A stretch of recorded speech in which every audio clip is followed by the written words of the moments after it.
high on the desolate Chajnantor Plateau in the Chilean Andes, one of the harshest environments on Earth, amid volcanoes, desert plains and bitter winds.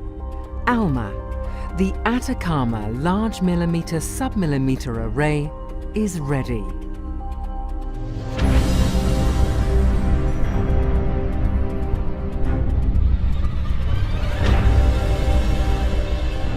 Astronomers and scientists all over the globe have been eagerly anticipating this moment for decades.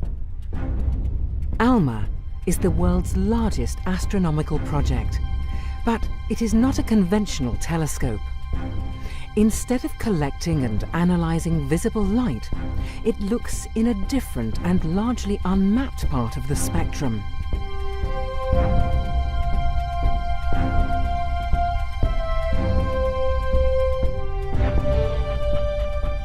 By opening a new window on the cosmos, ALMA explores one of the last frontiers of astronomy, the cold and distant universe.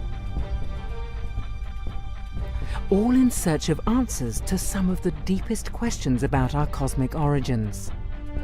How do stars and planets form? How did the first galaxies form?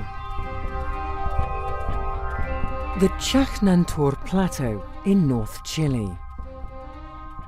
Despite the literally breathtaking altitude of 5,000 meters above sea level, ALMA has flourished. Over the last few years, more than 50 antennas have been installed across the high desert plain. ALMA is a unique giant telescope built in a partnership between Europe, North America and East Asia in cooperation with Chile. 66 state-of-the-art antennas will observe the universe at millimeter and submillimeter wavelengths, 1,000 times longer than visible wavelengths. This light reaches us from some of the coldest and most distant objects in the universe. Water vapor in the atmosphere blocks these faint whispers from the hidden universe, so to collect them, we have to go to an extremely high and dry site, like Chajnantor.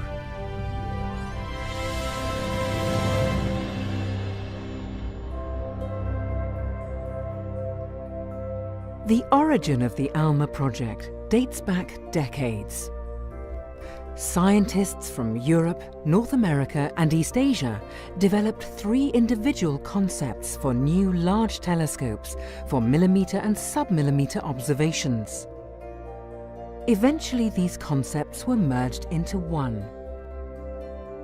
Big science takes big global collaborations. Together, countries can achieve what they cannot do alone. The whole is greater than the sum of its parts. The ALMA project was born.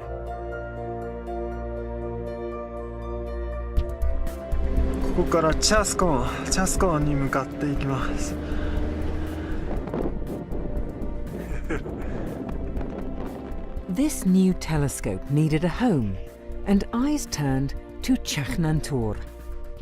Every aspect of the site, from the astronomical to the meteorological, was thoroughly tested and the atmosphere monitored daily. The conclusion? Chajnantor was the perfect place for ALMA.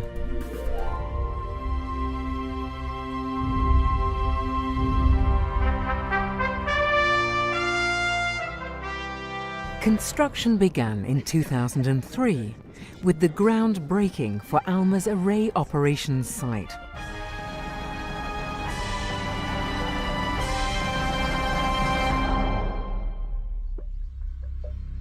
Conditions here, at an altitude of 5,000 meters above sea level, are harsh and very challenging. Strong winds, low temperatures, intense ultraviolet radiation, and a desperately thin atmosphere. So thin that to work here, people need supplementary oxygen, and have to undergo rigorous health checks.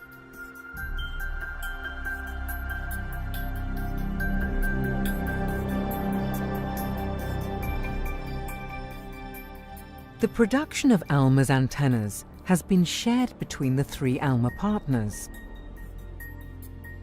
3 prototypes were put through their paces at the ALMA test facility on the Very Large Array site in the USA. The 66 antennas on the high plateau are a critical part of ALMA. Their big dishes collect the faint millimeter waves from space. These antennas are truly the state of the art. Their surfaces are accurate to much less than the thickness of a sheet of paper. They can move precisely enough to pick out a golf ball at a distance of 15 kilometers. And they must survive, exposed to the elements on Chaknantor.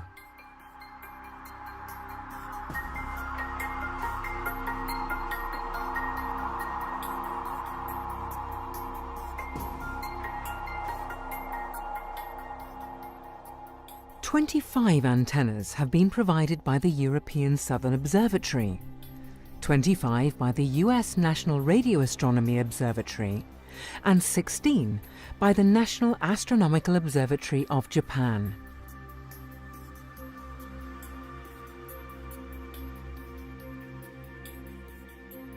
In a truly global endeavour, the antenna components were constructed in several locations around the world, sent to Chile to be assembled,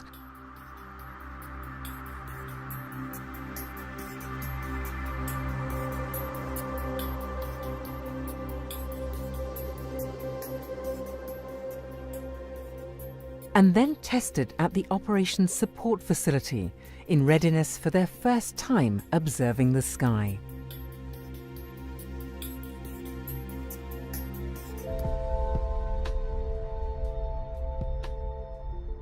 The first ALMA antenna was accepted, and shortly thereafter, 2 antennas were successfully linked together. Detectors in each antenna register the finest nuances of the faint signals collected by the dishes.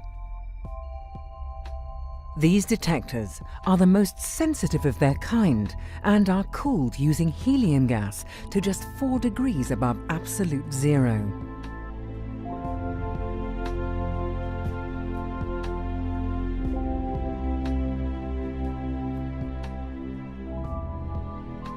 The first completed antenna makes its way up to the array operations site. 2 custom-built transporter vehicles, Otto and Lore, move the 100-ton antennas around. Otto carefully climbs the winding road, carrying the high-tech antenna up to its final home on the high plateau. This first antenna was soon joined by many more.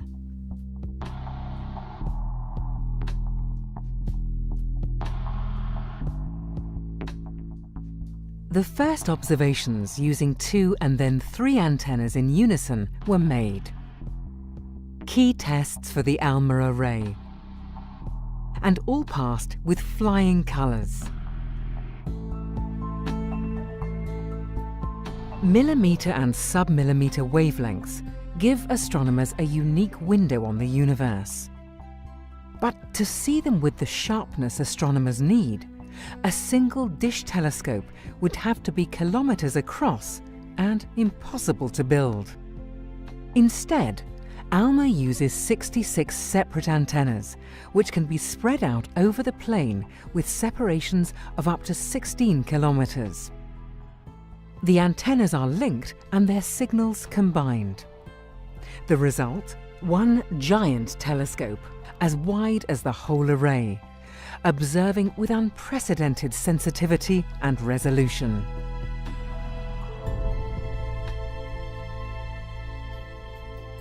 Making sense of these intertwined signals takes the highest altitude supercomputer in the world. With 134 million processors, performing 17 quadrillion operations per second, as many as the fastest supercomputer in the world, the ALMA correlator on Chaknantor combines and compares the signals from every antenna.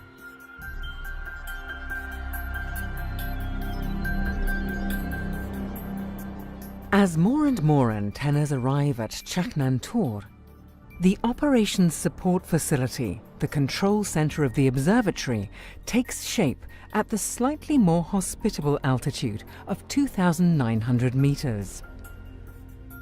The site is busy around the clock, operating the telescope, testing and maintaining antennas and other equipment, and home for the ALMA staff during their day and night shifts at the observatory.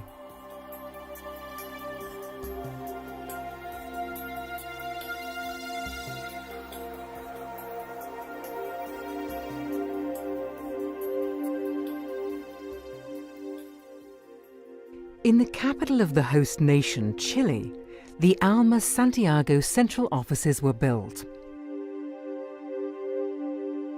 Here, the technical, scientific and administrative staff of the joint ALMA office is working.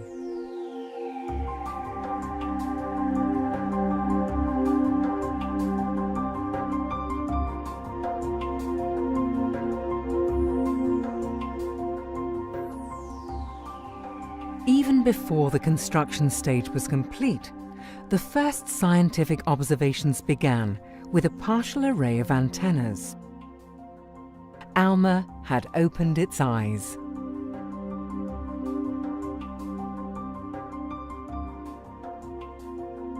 Thousands of scientists from around the world competed to be among the lucky few to use the facilities first. Even with just 16 antennas, ALMA was already the most powerful telescope of its kind.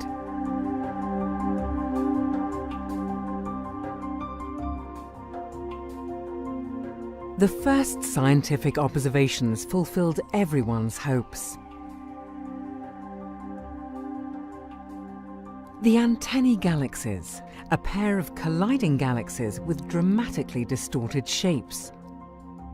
Visible light can show us the stars in the galaxies, but ALMA reveals the clouds of cold, dense gas from which new stars are born.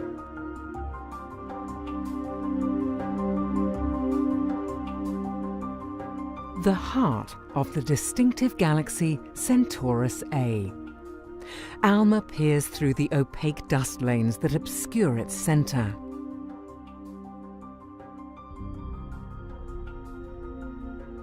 A view of the nearby star Fomalhaut provides clues as to how planetary systems form and evolve.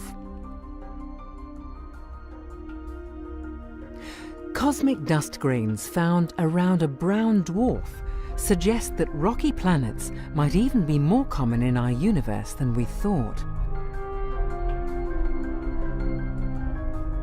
Sugar molecules spotted around a young, sun-like star for the first time, the building blocks of life in the right place at the right time to be part of new planets forming around the star.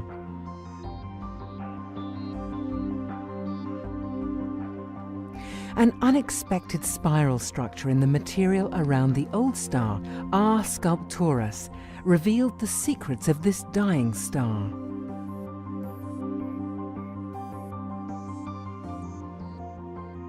Vast streams of gas flowing across a gap in the disk of material around a young star. A key stage in the birth of giant planets, observed for the first time. And all this before the array was fully complete.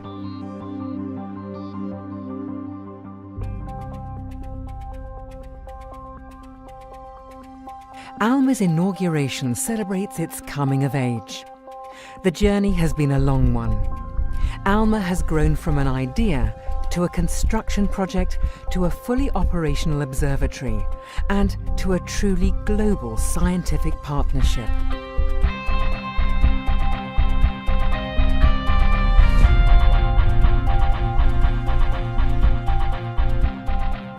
In the serene and lonely beauty of the Chilean Atacama Desert, ALMA is ready for the future. By using this marvelous telescope, the world's astronomers will peer deep into the hidden secrets of the cosmos, in search of our own cosmic origins.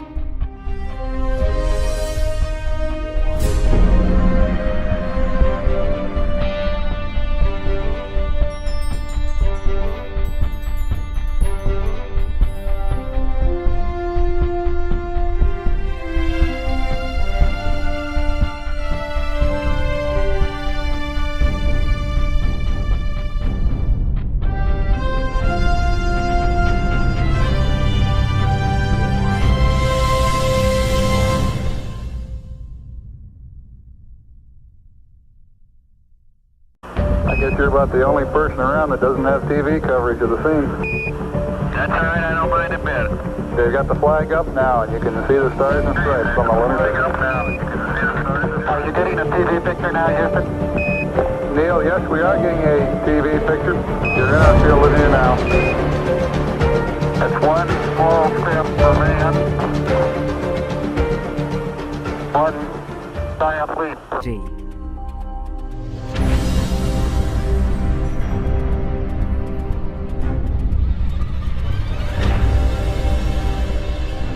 Astronomers and scientists all over the globe have been eagerly anticipating this moment for decades.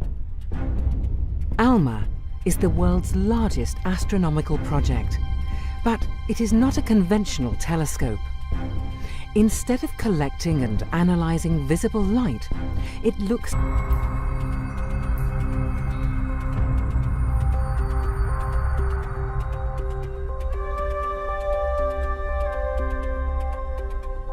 high on the desolate Chacnantor Plateau in the Chilean Andes, one of the harshest environments on Earth, amid volcanoes, desert plains, and bitter winds.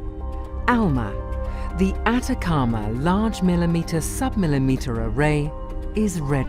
How do stars and planets form? How did the first galaxies form? The Chacnantor Plateau in North Chile. Despite the literally breathtaking altitude of 5,000 meters above sea level, ALMA has flourished. Over the last few years, more than 50 antennas have been installed across the high desert plain.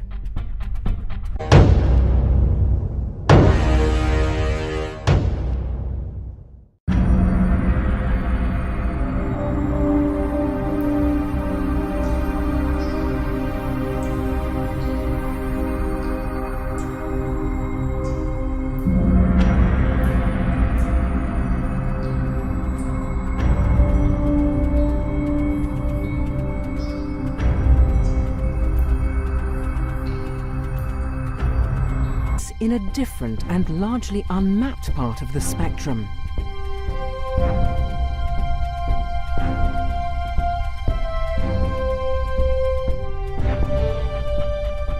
By opening a new window on the cosmos, ALMA explores one of the last frontiers of astronomy, the cold and distant universe.